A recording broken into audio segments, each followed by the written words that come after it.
De piel morena, pueblo de México en general, vamos unidos a la faena por la regeneración total. Para lograrlo se necesita no más tu credencial de elector. Piensa en la patria, recapacita y cuida tu voto libertador. Que la derecha ya no descuadre el resultado de la elección. Para que no nos vengan con fraude, solo hace falta organización. Morena.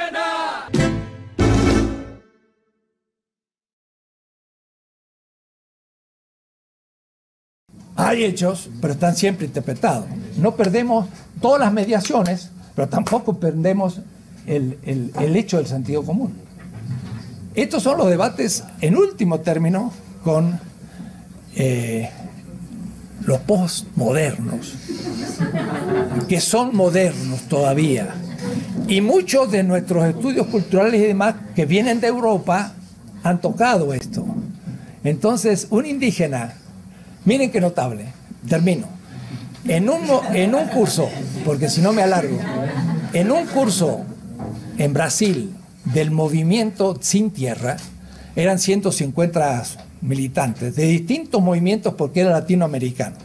Y había un grupo de piqueteros de Argentina, marxista-leninista, lucha de clase, sujeto proletario, bien ortodoxo.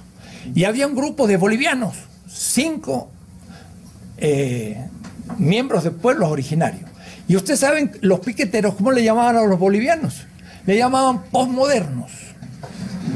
Y entonces me dijeron los indígenas, maestro, explíqueme lo que son los postmodernos, porque dicen que somos postmodernos. Porque para alguien que tiene muy claro que el sujeto histórico de la clase, de la historia, es el proletariado, aunque no hay obreros, no importa, pero es, pues decir, lo que le pasaba a Mariátegui, ¿no? Estaba en el Perú y no había obreros. Y digo, el problema del Perú son los indígenas. Lo echaron del partido que fundó él mismo y le dijeron que era populista, porque no dijo que eran los obreros. Dice, ¿cómo voy a inventar los obreros si no hay? Bueno, los piqueteros son bien así ortodoxos. Y entonces, como los bolivianos decían, la nuestra es una revolución cultural, entonces veían la diferencia y creían que eran posmodernos, ¿no? Y entonces me decían, ¿qué significa eso posmoderno? Porque, es decir, hay gente que se le acusa de posmoderno, pero hay otros que lo son.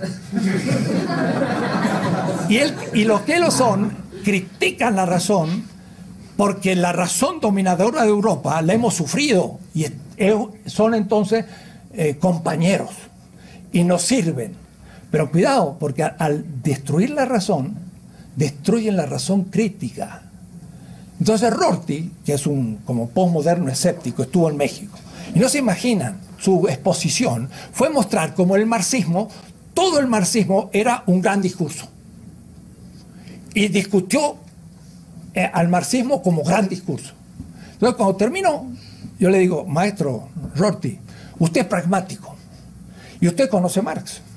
¿Y qué me dice? Para un pueblo como el mexicano, ¿qué es mejor? ¿Un discurso democrático liberal como en el fondo usted está apoyando o el marxismo? ¿Qué es más pragmático?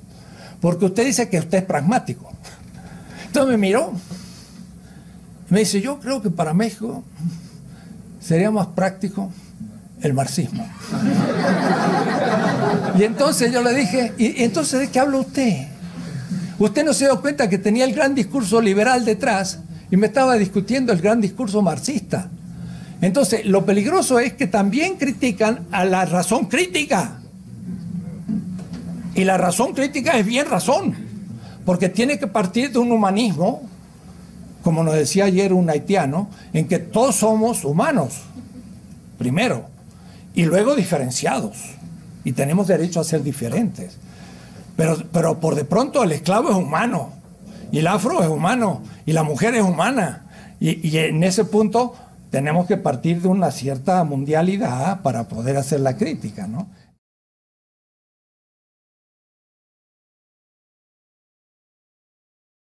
Hay que hacer el diálogo y para eso la traducción, porque la feminista descubre de pronto que, claro, la mujer, pero las más dominadas son las mujeres de color.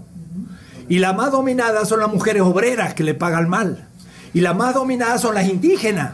Y entonces la feminista de pronto empieza a asumir todas las otras. Y cada uno hace lo mismo. Y ahí es donde surge el proyecto hegemónico, donde uno es muy respetuoso, diciendo, mire, yo lucho por la clase obrera porque estoy en la Ford y estoy en el sindicato. Pero si hay un movimiento feminista, pues lucho al mismo tiempo. Y si hay se da cuenta, es decir, empezamos a masajear los temas y se logra un proyecto de semejanza, por eso. Donde entendemos lo de los otros. Y esto es la traducción. Eso es el aporte de Boaventura. Diálogo y traducción. Pero, como Boaventura es un posmoderno crítico del sur, pero posmoderno, entonces, que no le hablan a usted del proyecto futuro. Porque ese proyecto se va haciendo de la marcha, pero no lo anticipemos y por lo tanto no lo nombremos, porque el posmoderno no le gusta nada que sea universal. Y yo estoy de acuerdo, y por eso que yo no hablo de universalidad, sino de semejanza. Pero entonces es lo contrario de Laclau. Laclau propone un proyecto, pero es casi unívoco. Concreto, pero unívoco. Es un universal concreto. Y el mío, contra Boaventura, digo, necesitamos un proyecto que una todas las fuerzas. Pero no es universal, sino es por semejanza. En mi posición lidia con las otras dos. Y en la línea que tú estás diciendo, que yo puedo entender perfectamente la reivindicación de la mujer y de la mujer de color y también de las razas y de los pueblos indígenas, donde está todo junto. Porque ahí se da el color, pero también se da la cultura y los saberes despreciados. Y bueno, y ahí se dan muchos otros desprecios en una cultura completa, porque se niega su organización política, su relación económica, su concepción del derecho, porque ya es un pueblo también que tiene toda una visión del mundo. Todo eso tiene que incorporarlo. Si una feminista no toma la reivindicación de un pueblo originario, se transforma en una feminista blanca, y si es en Estados Unidos, yankee, que no entiende nada de lo que está pasando, y entonces con todo derecho va a Irak y le da una conferencia a las mujeres cómo hay que liberarse. ¿Cómo usted ahí, blanquita de Estados Unidos, le va a venir a decir a una mujer musulmana cómo tiene que liberarse? Usted lo que le puede decir, ¿cómo se liberó usted de sus machos? Y a ella decirle, bueno, parten de su cultura, agarren el Corán, estudien hermenéutica y desde el Corán justifiquen que el profeta no estaba en contra de las mujeres. San Pablo. A Pablo dice a la mujer que esté cubierta y pero le dio el principio de su liberación, al decir, no hay ni hombres ni mujeres, ni griegos, ni paganos, ni esto ni lo otro. Es decir, que él ya habló de que no había diferencia. Sin embargo, al esclavo le dijo, sigue siendo esclavo, pero una cosa, ese esclavo se creía como el emperador en Roma era el único hijo de Dios. Hijo de Dios era el emperador. Y los mesiánicos estos le dijeron al esclavo, tú eres hijo de Dios también. Ah, yo soy hijo de Dios. Y le dice, sigue obediente. Pero ya, y eso lo explica muy bien Agamben, siguió siendo esclavo como si no lo fuera. El como si no empieza a funcionar. Es decir, no le critica la esclavitud porque también él es un hombre limitado, con una mujer si fuera, que no puede tener clara conciencia de todas las dominaciones que se sufren, pero le da un principio en que va en su momento a destruir esa dominación. Entonces es una toma de concientización, otro concepto puramente latinoamericano. No existe ninguna otra cultura inventada por el movimiento brasileiro y sobre todo Paulo Freire. No es lo mismo tomar conciencia que hacer un proceso de toma de conciencia. Entonces, a la mujer se la dejó sujeta al macho en San Pablo. Pero eso le dio un principio crítico que cuando va a durar mucho tiempo para poder llegar a tomar conciencia histórica, porque casi fue al fin del siglo XIX de manera masiva, aunque hubo mujeres en la historia que se anticiparon, pero fueron frustradas por el medio. Sor Juana Inés de la Cruz es un caso magnífico de liberación de la mujer, pero la sufrió y al fin ni se casó para no tener un macho y terminó teniendo un obispo como monja, así que peor casi todavía. Entonces la pobre estuvo pésimo, ¿no? Pero le dio duro, ¿no? Hombres que acusáis a la mujer sin razón, en fin. Soluciona todos esos temas, es decir, intento ponerlos juntos.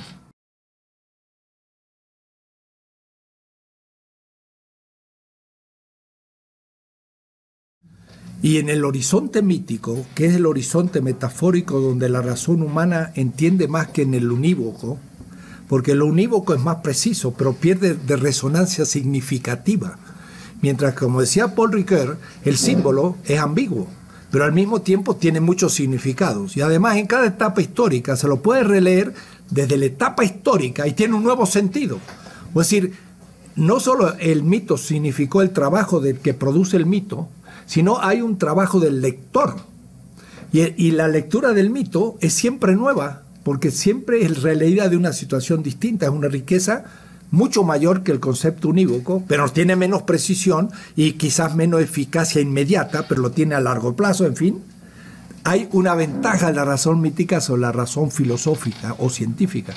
Por eso que también hay que ciertas cosas situarlas en un espacio mítico, que es racional pero simbólico, y no querer traerlo a un espacio empírico del que usa la ciencia. Por ejemplo, hay algunos que dicen, bueno, el universo tiene vida. Entonces es como la energía de la cual habla Einstein. ¡Bah, qué barbaridad! Entonces, por hacerlo muy actual, lo hacen ingenuo y torpe.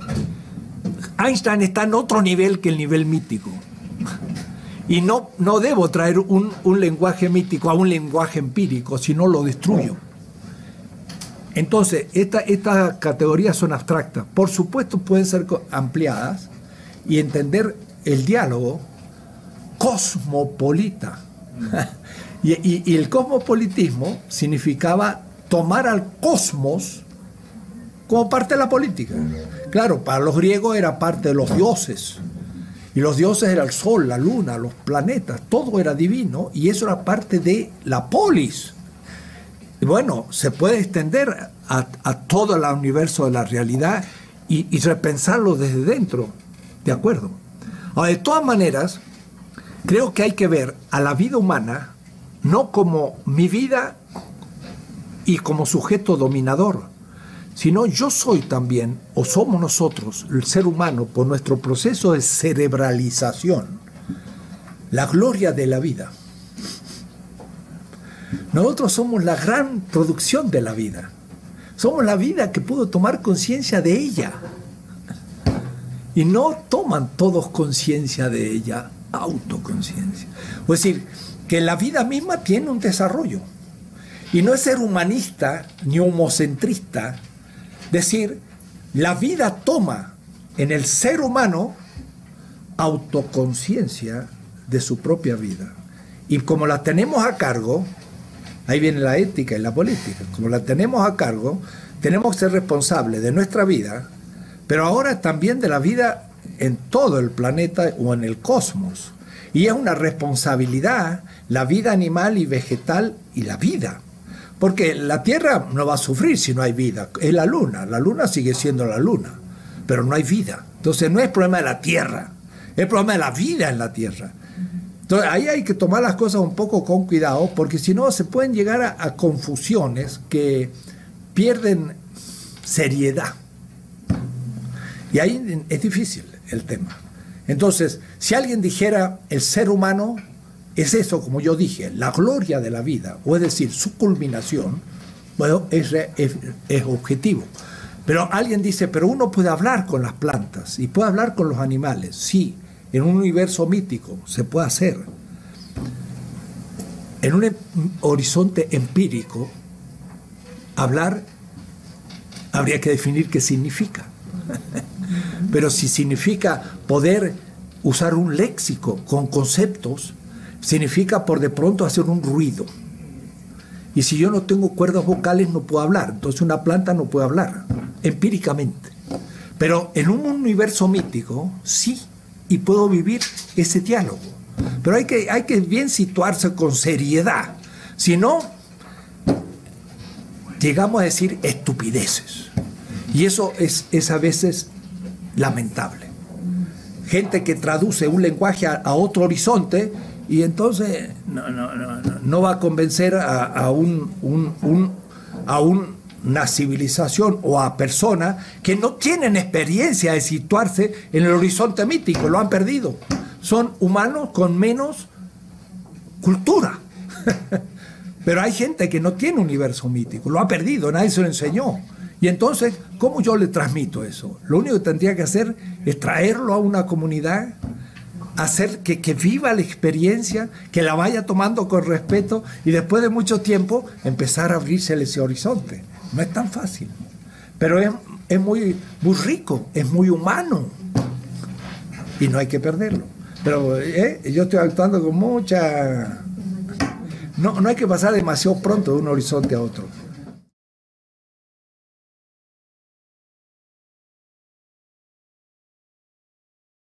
La palabra pluriverso me sonó muy buena. Es usada por otros autores, ya lo he visto también por ahí. Universo significa un modo de relacionarse, y eso es universo. Pluri es muchas maneras. Entonces, pensar en un pluriverso significa un espacio con muchas aficiones que van a empezar un enorme diálogo. Por decenas o por centenas de años. Y no sabemos el destino de ese diálogo. Sería lamentable que terminara por ser una gran cultura, pero una. ¿Y en qué lengua? Sería lamentable que terminara en la que va sirviendo como koiné. Koiné significaba entre los griegos una lengua que hablaba cualquier persona, muy simple, muy superficial, porque el inglés tiene la ventaja de que no tiene terminaciones, casi no tiene géneros, no tiene nada, es una lengua muy bárbara, muy simplista, el núcleo básico, pero el núcleo literario es casi imposible de alcanzar, porque se construye de una manera sumamente compleja. Entonces, el koiné es una lengua muy fácil, que con 200 palabras yo ya logro comunicarme. Eso es ahora el inglés. Si esa lengua se impone, es terrible. Porque entonces el único gran literato va a ser Shakespeare y todos los demás habrán desaparecido de la humanidad. Entonces sería lamentable. Es como si matáramos todas las especies y dejamos a las vacas. O todos los vegetales para dejar, no sé, un árbol X o un frutal, ¿no? O los puros frutales que nos dan, porque habríamos quitado infinitas posibilidades de la vida de las cuales estamos aprendiendo para la humanidad futura, que va a tener que, justamente por otra visión de la realidad, sacar de ella cosas que no ha sacado y ponerse a su servicio. Entonces la palabra pluriverso me gusta más que universo, es más significativa. Y por ahora es distintas visiones que empiezan a entrar en diálogo, porque es muy difícil entrar en diálogo con un taoísta. No tengo la lengua. ¿Y cómo haría? Me voy a poner a estudiar los 4000 signos del mandarín. Si fuera más jóvenes, es posible que estudiara el aymara y el mandarín. Dos lenguas. Pero es difícil. Pero es lo que hay que emprender. Por de pronto hay que cambiar todos nuestros programas de estudio. Y en México mismo tenemos una facultad de filosofía, puede intervenir en el cambio. Entonces, por ejemplo, primer semestre es el pensamiento latinoamericano contemporáneo. El primer semestre, el alumno que entra en filosofía. Segundo semestre, problemática de la filosofía europea norteamericana. Segundo. Y en el tercero empieza la historia de nuevo. Pero la primera historia es los primeros grandes filósofos. Entonces empiezan por Confucio, por el taoísmo, por el pensamiento de los Upanishad, profetas de Israel, presocráticos. Después las grandes ontologías, y entonces ahí vienen los grandes pensadores confucianos, taoístas, Shankara, Platón y Aristóteles. Y así van avanzando en todas las culturas. Y entonces dijeron, ¿y quién puede enseñar eso? Pues no hay nadie que enseñe. ¿Qué va a hacer? El profesor va a estudiar con los alumnos y van a ir elaborando los programas. Y lo hacen, y con un entusiasmo tremendo, y lo pasan a las computadoras, y ahora se van enterando lo que es la China, la India, el mundo musulmán. En la Edad Media hay que pensar el pensamiento bizantino, el pensamiento islámico y el pensamiento medieval. En los grandes pensadores también, mire, me lo olvidaba, trabajamos también los amautas del Incario y los tlamatines del imperio azteca y los grandes sabios de América también, que están a un nivel de los presocráticos, realmente ya tienen muy claros fundamentos de la filosofía futura. Es decir, podemos dar unos pasos, pero hay que ir hacia eso. Entonces yo pienso que sí, un proyecto que sería un pluriverso analógico y no ni un universal concreto, porque el universal concreto sigue siendo universal. Y entonces es la identidad, y la identidad nos admite la distinción.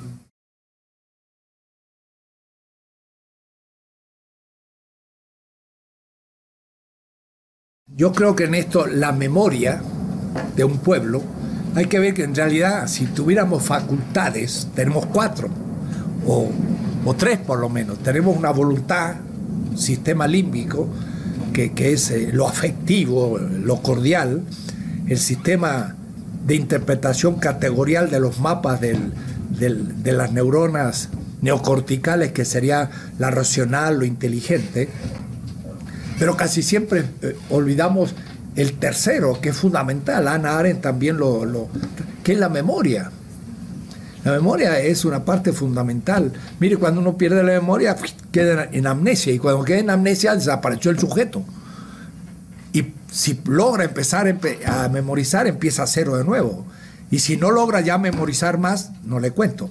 El sujeto desapareció, quedó su pura carnalidad física, pero no hay más sujeto, no sabe ni cómo se llama. Entonces el Alzheimer es terrible realmente. Alguien empieza a perder la subjetividad y llega a un punto en que desapareció, porque no tiene memoria. Entonces la memoria es fundamental, porque todo lo que yo veo ante mí, como dice un gran neurólogo, Edelman, que se llama así el libro, se llama El presente recordado. Todo lo que yo veo aquí, el hermoso librito que me han dado para escribir, el reloj, el agua, la mesa, el micrófono, todo surge de mi recuerdo, porque le pude poner nombre a cada cosa. Si no supiera lo que es todo esto, pues no sabría lo que me enfrenta. Todo presente es recordado. Y además recorto aquellos son los que fijo a mi atención, de todo lo otro son los que no fijo, pero que está latente, que es la memoria. Entonces la historia es fundamental para un sujeto que es actor. Y por eso también Walter Benjamin habla tanto de la historia, porque son también la historia mesiánica. ¿Por qué? Porque la historia es de los mesías. Y los mesías son los grandes que se jugaron en la historia por ese pueblo. Son nuestros libertadores, son mesías. Pero ponemos a unos y olvidamos a otros. Por eso cuando estuve aquí, el rector me hizo entrar, dice, a la sala de las libertadoras. Yo creí que había entendido mal. Y entré y veo una foto de un cuadro, pero no había advertido que todos los demás estaban los otros cuadros.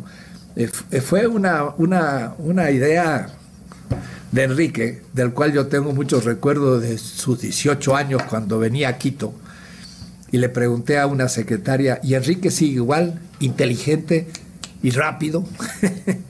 Y dice, sí, sigue igual. Bueno, el pensar eso es ver la historia de otra manera.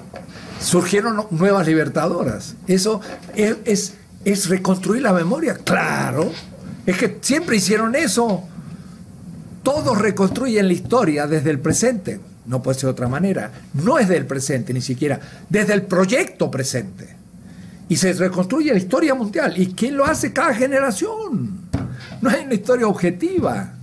Es una historia que lo que tiene que aportarme es la memoria real, pero de actos que yo he escogido en base al proyecto. ¿Es subjetivo? No, es objetivo, es real. Me acuerdo Paul Ricoeur en un libro que se llama Histoire et Vérité, Historia y Verdad.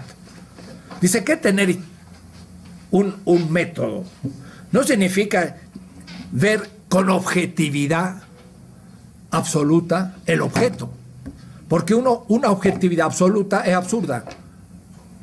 No tiene sentido, porque toda objetividad es de una subjetividad y correlativa. No puede haber objetividad sin un sujeto. Si fuera absoluta, no hay objetividad porque no hay sujeto. ¿Qué significa el método científico? Significa una subjetividad metódica, que constituye al objeto no de cualquier manera, pues se me ocurre, sino según un método. Pero lo construye. Entonces, todo método supone la opción como proyecto que tenga el investigador, historiador. No, los positivistas de la historia decían, no, esa historia era una historia liberal. Y ellos, sin darse cuenta, eran conservadores y creían que era objetivo. Y ahí, cuando empezamos a hablar de estas cosas, mire, es tan subjetiva que yo elijo ciertos documentos, y no todos, porque son infinitos. Y estos documentos, a su vez, los leo de una manera, y no de todas las maneras, porque es infinito. Además, yo puedo leer lo que dice, pero puedo leer lo que no dice, y por las ausencias interpretar el texto. Puedo decir, miren, todos los textos hablan del varón y nunca aparece la mujer. Entonces, es machista, por la ausencia. ¿A dónde le voy a ir a buscar? Vamos a ir al archivo de criminalidad.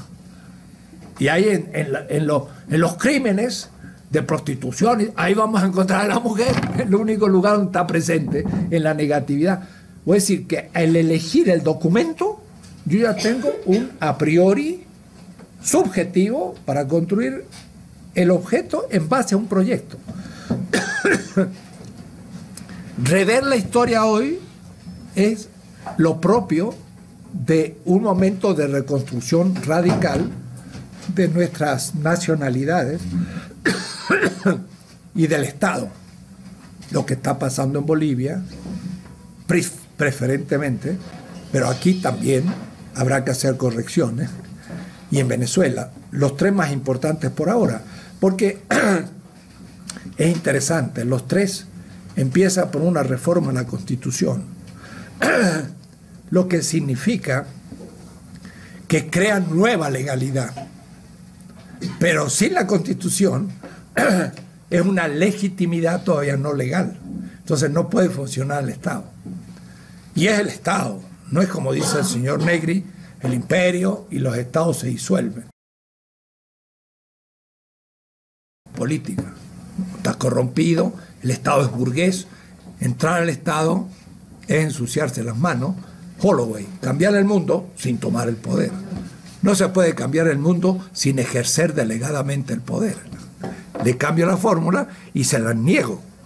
No se puede cambiar el mundo sin ejercer delegadamente el poder en un Estado nuevo. No en un Estado en que yo me meto en el antiguo y claro, ya estoy corrompido porque cumplo las mismas condiciones. Hay que hacer otro Estado. Y entonces sí, se lo puede cumplir con otro espíritu. Y eso es una política nueva, etc. Entonces creo muy importante esta pequeña batalla histórica que es una ocasión. Y por eso ayer yo quería insistir que no tantas campanas, sino veamos más bien los efectos negativos de ese proceso y sus fracasos. También tuvo éxito, pero esos son evidentes y además los éxitos se aplauden, pero los errores se corrigen. Y eso tenemos responsabilidad sobre los errores y no sobre los éxitos.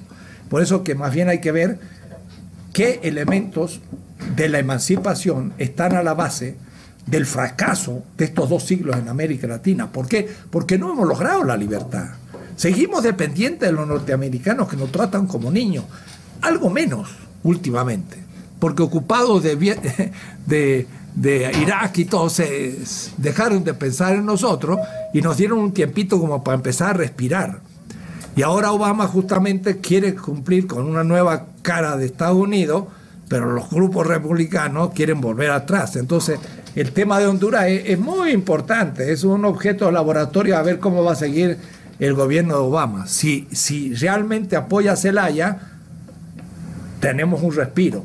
Si al contrario lo van a mantener un poco así hasta noviembre y ahí va a haber una elección amañada por los militares y va a salir un Michelin segundo, pues entonces ganó el golpe y ganó el grupo republicano en el Departamento de Estado y la Clinton contra Obama.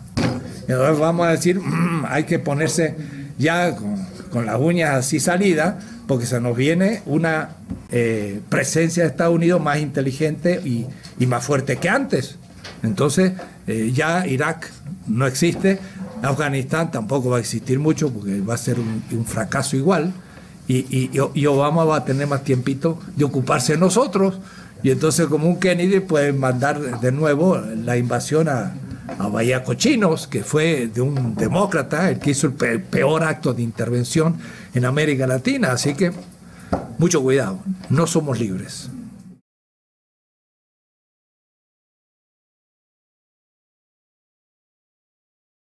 No se tiene que perder porque el movimiento tiene que seguir luchando por esa diferencia que entra en parte en la semejanza. Tiene que seguir luchando. Es decir, el proyecto no va a ser unívoco, sino va a ser análogo. Y, por ejemplo, el movimiento feminista tiene que seguir luchando porque este es un proceso largo, no termina en un año, ni en 2, ni en 3 generaciones. Va a tomar muchas generaciones la liberación de la mujer y de la masculinidad. Entonces, todos ya han tomado conciencia y en las constituciones ya aparecen derechos de la mujer donde se ve que el feminismo ha influido. Pero eso por ahora es una letra. Ahora hay que hacerlo real. El movimiento tiene que seguir luchando. Ahí está la lucha que continúa. Ahora, en el caso de Laclau, lo más grave es que él muestra muy bien cómo se construye un proyecto hegemónico y la política en realidad es hegemónica o no es política.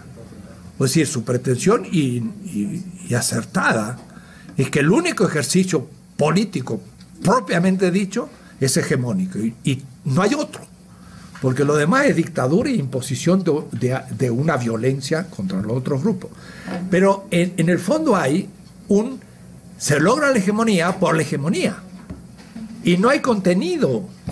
¿Por qué? Porque a él le faltan otros principios. Porque el proyecto hegemónico es de legitimidad.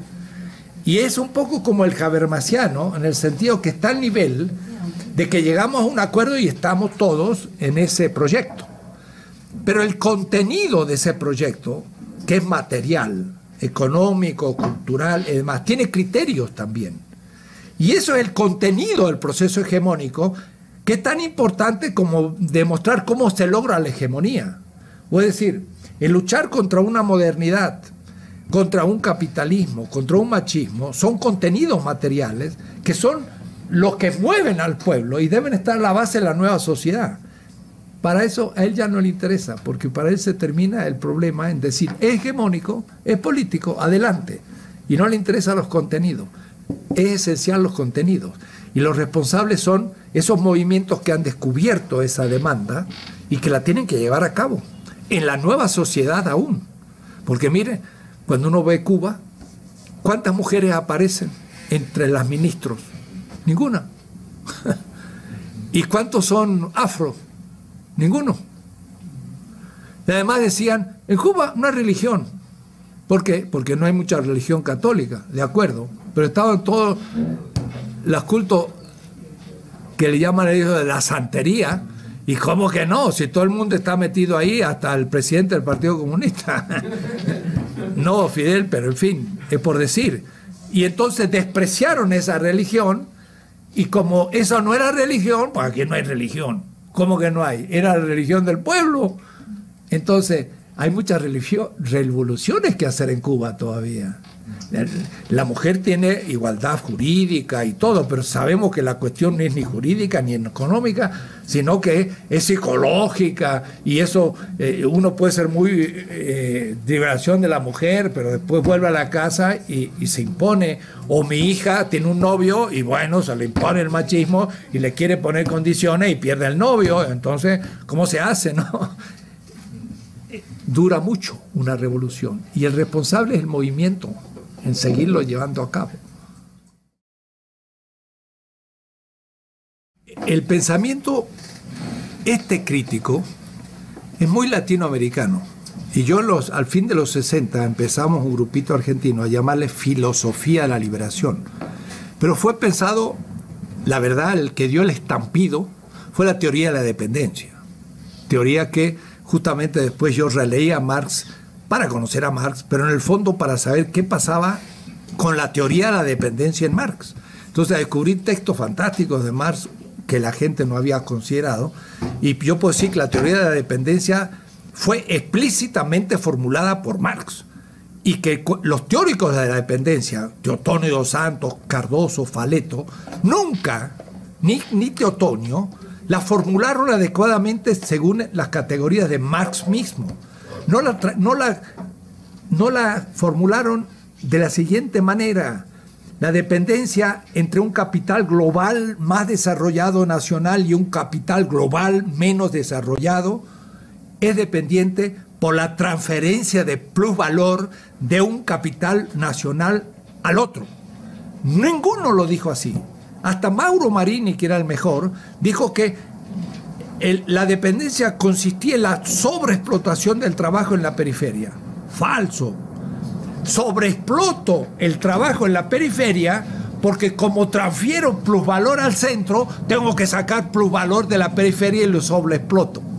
Entonces la sobreexplotación no es un efecto de la transferencia y no la causa. Se lo dije a Mauro Marini en presencia. Dijo, sí, yo dije, a ver dónde lo dijo, no lo dijo nunca. Pues sí, no definieron bien marxista y la refutaron no marxistamente. Agustín Cueva. Entonces en eso no tengo yo en mi posición dura, ¿eh? Pero nosotros defendimos o descubrimos el tema de la opresión y en el caso mío de la exterioridad, del proceso de la liberación y todo, desde la económica. Era la dependencia internacional, pero después se entendió capital-trabajo y fue el pobre, que muchos lo tomaron como una categoría mística. El mismo Cerruti me dice, pues, mira, Enrique, eso es una ética pequeño burguesa, ¿no? Y me deja... Bueno, cuando leí Marx y entendí lo que era pobre para Marx, dije, no, la habíamos acertado en el centro. Marx dice muy claro, cuando se enfrenta el posesor del dinero y el posesor del trabajo antes del contrato del capital, el posesor del trabajo, el que es trabajo, negativamente, es un pobre absoluto. Y él dice, absolute Armut en alemán, es un pobre. No tiene medios de producción, no tiene nada. Lo único que tiene es su pura corporalidad viviente. Entonces, para vivir, ¿qué tiene que hacer? Vender su cuerpo. Negativamente es un pobre y dice, esto es la condición absoluta del capital. ¿Qué significa? Tengo que empobrecer al campo para que el campesino en Europa feudal y nuestro indígena llegue a la ciudad. Y a la ciudad llega desnudo, con lo opuesto. Y para vivir tiene que decir, ¿tiene trabajo? No, compañero, si el trabajo soy yo, ya lo invertimos. Tendría que decir, ¿tiene usted posibilidad para ejercer mi trabajo? Y entonces el otro dice, sí, venga para acá. Y lo introduce en el capital. Esa es la subsunción. Pero dice, positivamente, ese pobre es la fuente creadora de plusvalor. Y usted no se imagina, esto yo lo discutí en 1984 en el Marxista-Leninista de Berlín, quinto piso, con los que editan Marx. Es decir, los que leen Marx en alemán de los manuscritos y lo publican como libro, porque Marx está en gran parte inédito. Estaba yo trabajando en los archivos y entonces hablé con Jung Nickel, que publicaba El Capital, y me dijo, vente, vamos, hablemos de tus temas con el vicepresidente del Marxista-Leninista de Berlín y 8 investigadores. Le planteé 2 temas. Uno, de que el trabajo vivo no es la fuerza de trabajo, y les costó trabajo entender. La fuerza de trabajo tiene valor. El trabajo vivo no tiene valor, porque es la fuente creadora de valor. Pero cuando yo les dije, esto va a ser absolutamente técnico, pero es tremendo. En el tiempo de trabajo, el trabajador reproduce el valor del salario. Pero en el plus tiempo de plus trabajo, como no se le ha pagado salario, es la subjetividad corporal del trabajador fuente creadora del plusvalor, de la nada del capital. Y Marx usa la palabra Schöpfung, creación. Aus nichts, de la nada. Pensamiento semita, creación de la nada. Eso no lo ha visto ningún marxista. Ni Bolívar Echeverría, que era un gran marxista. Y todavía no me lo reconoce, estamos en discusión. Pero son los textos. Scheferi Schequeles aus nichts von Werts. La subjetividad viviente del trabajador no es el fundamento ni el ser del capital, que es el valor, sino que es la fuente creadora que pone en el capital gratis más valor, que a la larga es el único valor de todo el capital, porque es plusvalor acumulado. Dese en cuenta la fórmula que estoy usando: creación de la nada, que Maimónides decía es la ontología del pensamiento judío, islámico y cristiano. Y Marx usa ese término. Es un escándalo, si ustedes quieren. Pero ahí se muestra entonces categorías fundamentales. Pero me estoy yendo muy lejos. Surgió una filosofía de liberación a nivel económico. Pero miren qué notable, leyendo un texto de Bartolomé Las Casas, en La destrucción de las Indias, dice, hablando de la dialéctica del señor y el esclavo, 2 siglos y medio antes que Hegel, dice, los que aquí han pasado a las Indias y se llaman cristianos, han oprimido a los varones con la más horrible servidumbre, porque se han servido de los mozos y las mujeres en sus quehaceres. O es decir, con las mujeres se avancebaron con las indias, y a los niños los metieron al catecismo, pero a los hombres o lo mataron o lo hicieron trabajar. Entonces, Bartolomé Las Casas habla del varón indio muerto, o en la encomienda o en la mita, muerto en las minas, de la mujer que se amanceba con el español, y del hijo. Trabajadora, también explotada como trabajadora. Total. No solo amancebada. Claro, pero lo que vi ahí que estaban las tres, que había una económica, el varón, estaba la erótica, la mujer, y la pedagógica, el hijo.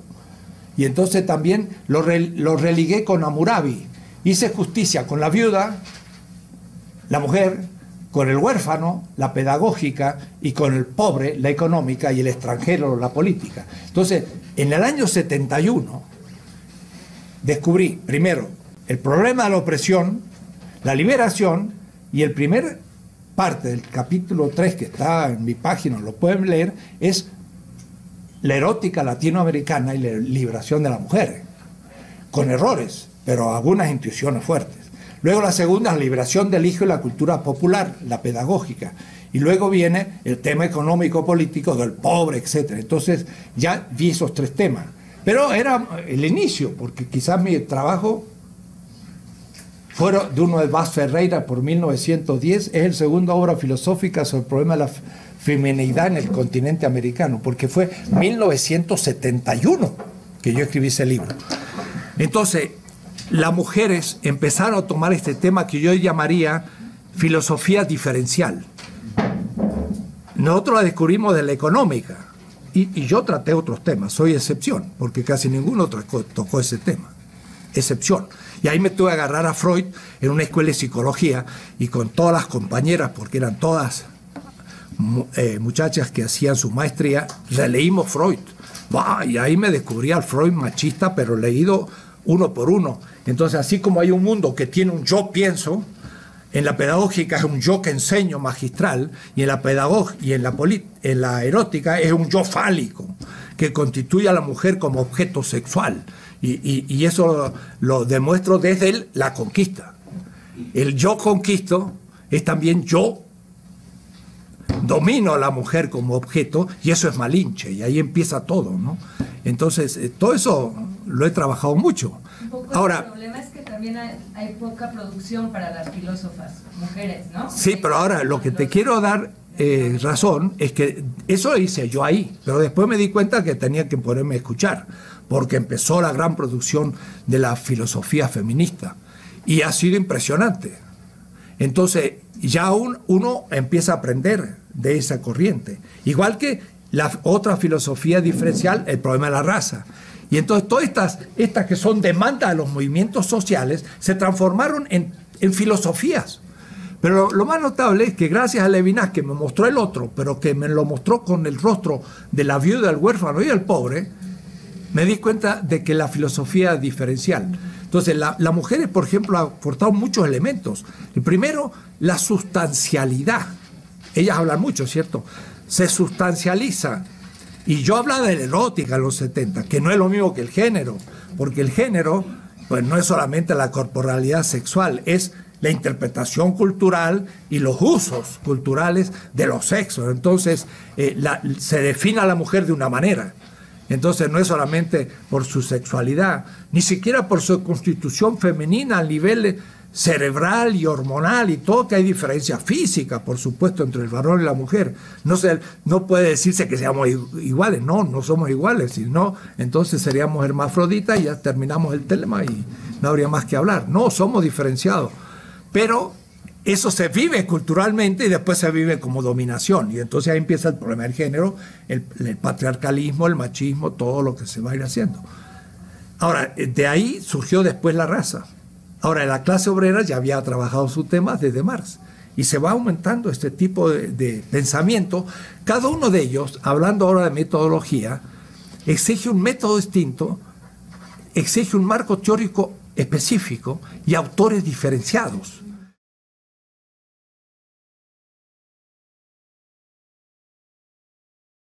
Boaventura de Sousa, que es un teórico muy junto al foro social y que casi es el teórico del foro, tiene esa última posición, que a veces las ONG de origen europeo la imponen, porque las ONG también son muy interesantes, pero también se pueden transformar en burocracias.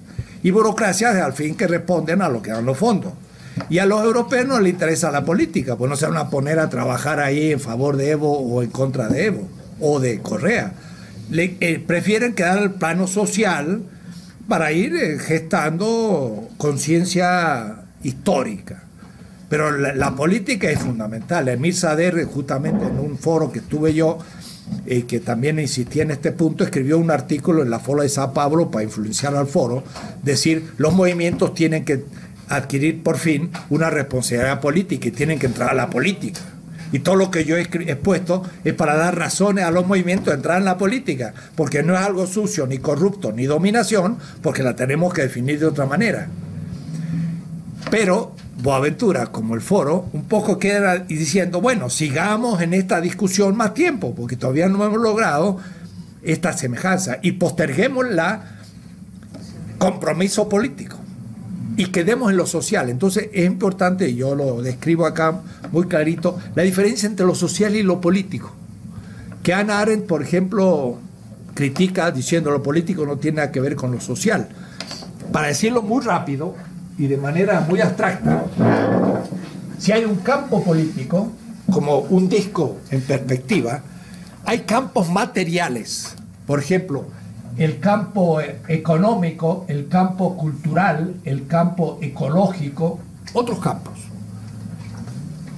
Y para que se entienda, lo voy a dibujar bien.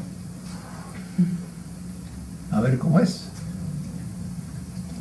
Está dibujado en el libro. Ustedes se dan cuenta, a mí me gustan los esquemitas. Pero es pedagógico los esquemas también. Entonces el campo político es atravesado por ejemplo, el campo económico, que es material, el campo, por ejemplo, cultural, que es también material, y el campo ecológico, en realidad es ecológico, económico y cultural. Estos tres determinan aquí, en la política,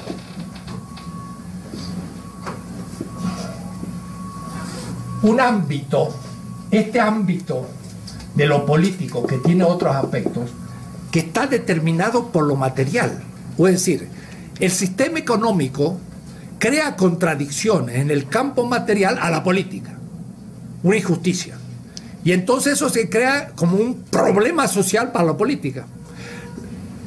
Lo social es la intersección de los campos materiales con el campo político, pero no como económico, como cultural o como ecológico, sino en tanto los efectos que producen lo político. Eso sería lo social. Entonces, que no es exactamente la sociedad civil, porque la sociedad civil, de nuevo, habrá que entenderla desde Gramsci. Para Gramsci, la sociedad civil es ya el Estado, pero un Estado ampliado. Pero la sociedad política es el Estado propiamente dicho. Entonces, un colegio privado, aquí al lado estaban los salesianos, es para Gramsci parte de la sociedad civil, pero es ampliadamente parte del Estado en tanto que forma ciudadanos. Y como forma ciudadanos tiene impacto político. Entonces, además de ser una cosa pedagógica, es también actividad. Pero no es lo mismo un colegio público que uno privado. El privado puede ser sociedad civil, el público ya es parte del Estado. Y ahí entonces también tendría que darse cuenta el que participa en el Estado que tiene otra definición, porque está cumpliendo con otras exigencias y responsabilidades. Entonces, habría que bien determinar lo social. Yo digo, hay lo social, hay movimientos sociales, hay sociedad civil, hay tareas que cumplir en el orden social, pero llega un momento en que algunos miembros y algunos movimientos o alguna parte de los movimientos tienen que entrar a la política y se pasa el umbral de lo social a lo político, como sociedad civil activada, pero luego se pasa de la sociedad civil a la sociedad política, influyendo a los partidos, a la Cámara o haciendo un partido político. Y se entra a lo político como político y no lo político como social. Ahí hay una cantidad de cosas que justamente en una descripción más larga hay que llegar a tener definiciones y no hay muchas, pero yo intento dar a todos los niveles. Mi posición es que los movimientos sociales y por ejemplo el Frente Zapatista, el Ejército Zapatista en México, estamos en debate. El Frente Zapatista dice otra campaña que la de López Obrador en concreto, pero además otra política que significa no intentar tomar al Estado en la interpretación de Holloway, que no está tan clara en los zapatistas, porque para mí los zapatistas dicen hoy no tenemos que entrar a la lucha electoral partidaria porque hay que seguir haciendo un trabajo de base a más largo plazo. Lo acepto. Pero si eso ya es una definición teórica, no nos interesa la política, ahí entonces ya entramos a la discusión. Y eso yo se lo dije al SUP en una larga exposición sobre el poder y las instituciones sociales en un seminario en diciembre del año 2007. Y la reacción de los zapatistas fue más bien negativa. Pero yo ahí me las aguanto y sigo en la tarea, porque hay ciertos intelectuales como Holloway y Sibeshi y algunos otros que van yendo hacia el anarquismo, que tienen, por ejemplo, la idea de que el Estado es burgués, como tal. Y cualquier Estado es burgués. Y entonces, claro, no se puede tomar el poder porque tomar el poder del Estado es asumir algo que ya está definido. Pero cuando Samir Amin, que es un gran economista y grande también del foro, me dice personalmente, y lo tiene escrito, el primer Estado de la historia humana fue el faraónico hace 5.000 años, pues no era burgués. Y Samir Amin no está de acuerdo con Holloway ni está de acuerdo con estas cosas. Y yo tampoco. El Estado es una macroinstitución de clases y que justamente en el Egipto ya había clases y estaba perfectamente organizado ese Estado tributario y demás. Entonces, te das cuenta, el tema es que hay que tener un cierto proyecto hegemónico para transformarse en un actor colectivo y dar un paso en la política. ¿Cuándo se da? Bueno, cada uno tiene que pensarlo personalmente y aún como movimiento, pero no se puede negar a priori que haya que hacerlo. Y si se niega a priori, entonces empezamos a discutir teoría. Y por eso la teoría es muy importante, porque aclara las cosas para tomar decisiones históricas. Y respondiendo también a algo que se dijo antes, este proyecto hegemónico no se hace simplemente en un diálogo consciente entre élites teóricas, se va haciendo en la lucha. Y también, si quieres, en la reflexión. Pero de pronto, los lesbianos hacen una manifestación, y va mucha otra gente a colaborar con ellos. Entonces uno se encuentra con otra gente que no son lesbianos, porque son varones y además tampoco son gays. Van ahí porque parece que esta gente tiene derechos y entonces yo los apoyo, ¿no? Y uno se encuentra en las manifestaciones con la gente y toma una copa y discute y entiende al otro. Ese es el diálogo, ¿no? Es decir, que es en la praxis que se va haciendo. Pero también en la teoría. También se puede tomar la gente que ya está haciendo teoría y empezar a discutir y llegar a coincidencias. Otro orden, otro mundo es posible. Eso no es una utopía, porque una utopía tiene que tener imágenes concretas. La de Moro era una utopía, pero esto no es una utopía. Y es un postulado, porque un postulado es un enunciado abstracto sin contenido.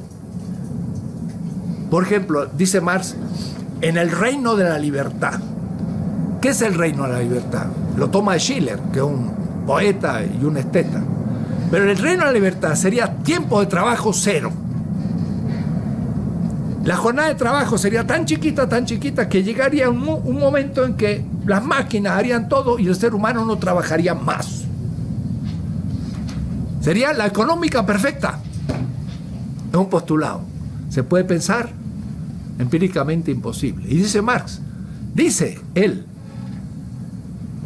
que en el reino de la necesidad es imposible el reino de la libertad. Y estamos en el reino de la libertad, de la necesidad. Así que un postulado como el reino de la libertad significa que estaríamos liberados de la económica, dedicados a la cultura, lo cual supone que para Marx superior a la económica es el mundo cultural, porque en el fondo la económica es condición de posibilidad. Por eso yo hablo también de un campo cultural y bien marxista. Y después de la económica, el reino de la libertad, somos libres para ir a pescar, para hacer poesía, pintar, crear. Marx pone cosas así cotidianas, pero para hacer entender. Pero él mismo dice que es imposible, porque está más allá del reino de necesidad. Y entonces, ¿qué es lo que tenemos que hacer? Bueno, para acercarnos al postulado, uno no se puede acercar al infinito. Así que es una metáfora decir que me acerco. También Kant había hablado del postulado la paz perpetua. No hagamos más guerra. Pero para no hacer guerra tenemos que llegar a consenso. Es un postulado de la democracia la paz perpetua. Yo he inventado, o le he puesto nombre, la vida perpetua. Es el postulado de la ecología. Tendríamos que actuar de tal manera que la vida fuera perpetua para los próximos 100.000 años. No para el próximo presidente de la República que dice, y después de mí, el caos, ¿no? Porque la política, como se va, es electoral, piensa en los 4 años siguientes y después que se arregle el que viene. Entonces, no pensamos en 1000 años. Entonces, los postulados son pensables, lógicamente, imposibles empíricamente, orientación. Entonces, tú dices, ¿es un postulado? Sí. Otro mundo es posible, es un horizonte de todos los postulados posibles. Porque es desbloquear el que esta es la última alternativa. O es decir, la totalidad se fetichizó y ya nadie la moviliza. Entonces, decir que otro mundo es posible es desbloquear este mundo y es el horizonte de todos los postulados y proyectos, ¿no? Un mundo en donde quepan todos los mundos funciona de la misma manera como un horizonte, pero todavía no es un postulado. Pero en cambio sí se podría hacer un postulado que en esa sociedad se pudiera hacer perfecto hombre y perfecta mujer, sin distinción de raza, y sigue agregándole. Y eso está en la Constitución, en los derechos, que ya se están enunciando. Hay derechos de los niños, de los ancianos, de la mujer, de las culturas, todos estos derechos completamente nuevos.